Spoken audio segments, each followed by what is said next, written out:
A quick note. We can rejoice. I can again receive comments via YouTube.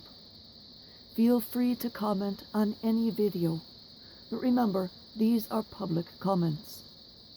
If you wish a private communication with me, send a message via Twitter or Facebook.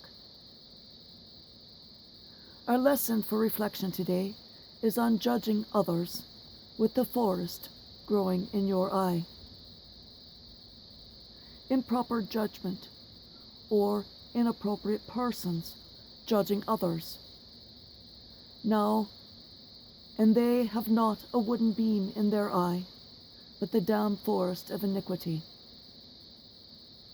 In our Gospel today, Matthew 7:1, and then the other synoptic Gospels, they write, "Do not judge other people, for by putting yourself in the role of judge, others will turn the tables and judge you in return, using the same measure that you use, but they will find you wanting." Every human has a place on the continuum of racism. This is a continuum of behavior and attitude, exactly as occurs with over 200 human behavioral, sociological, anthropological, and psychological characteristics, which can be accurately observed, rated, and measured by trained, unbiased clinical observers and structured clinical interviewers. In a structured clinical interview, all are asked the same exact questions in the same exact way, regardless of the behavior or responses of the interviewee. The interviewer is non-reactive. I did this job for 4 years in a research project. On all continuum, the left is innocuous or without burden. Here, all have the natural biological preference for their own race, their own tribe as it were, which has no value but is coded by nature. But they have no negative bias against any other race. You see above an example of the continuum. Left shows no bias, right shows biased. This is just the biological imperative, putting forth its power and input. You will always recognize the facial features of someone from your own racial group and be able to accurately describe them. With training, some can recognize and describe the facial features of other races, but the majority can't, ever. This is a fact of science, a fact of nature, and even a fact of the courts. For if the eyewitnesses are all of different races than the alleged doer of a crime and the victim, the average validity of the identification is less than 20%. At the far right of the continuum is the side which is negative and carries the burden of sin. This is where they have a strong preference for their own race, as well as a militant bias against all other races. This is the Ku Klux Klan, the Blacks Underground, and the Aboriginal nations. These are armed groups which fight for their race and against all others. They kill any person who dares inbreed, that is, marry to another race.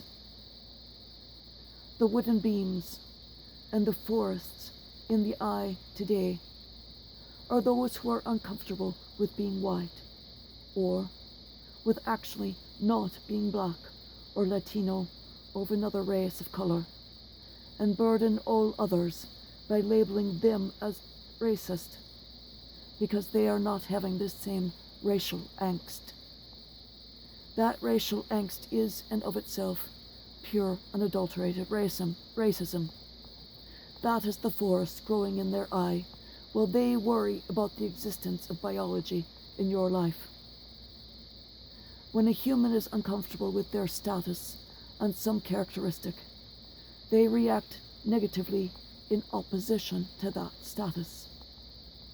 If you are uncomfortable with your gender identity, you will act out against or towards those with whom you most identify. If you are white, uncomfortable being so, you lash out at other whites, but pretend to another race you aren't. You overcompensate towards the races you pretend to be, supporting places and businesses you will never frequent. Then when the pendulum swings back to center and you are normalized, in other words, being yourself again and not acting out, you never again go to those businesses or places as you never did beforehand.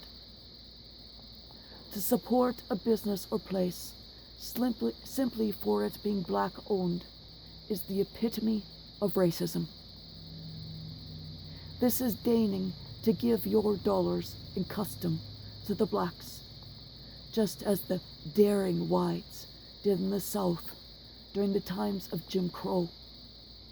That you can't see it as racist, that you can't see it as truly demeaning act of a white racist to a lesser black, shows how insensitive you are to these issues. And you, because of the force of iniquity in your eyes, you can't or you refuse to ever see your role in demeaning the people who were created by God just as you were, who are your siblings under the Christ, just like you. But you refuse to ever acknowledge the life differences for those who have the intelligence to go to college, but had to work twice as hard to rise up.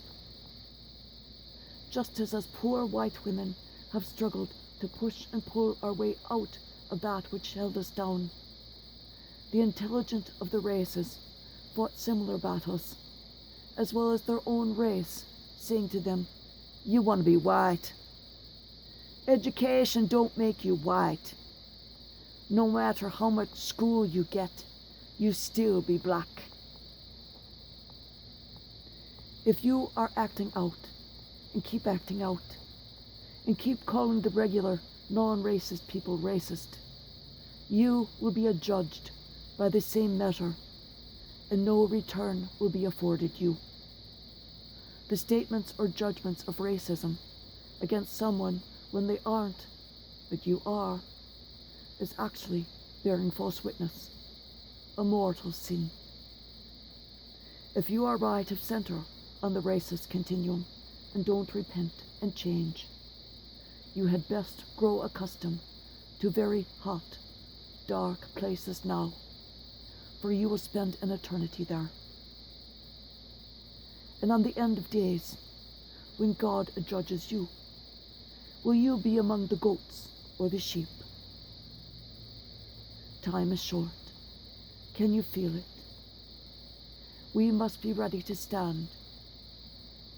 Cleanse your souls and be ready to harvest the forest from your eye.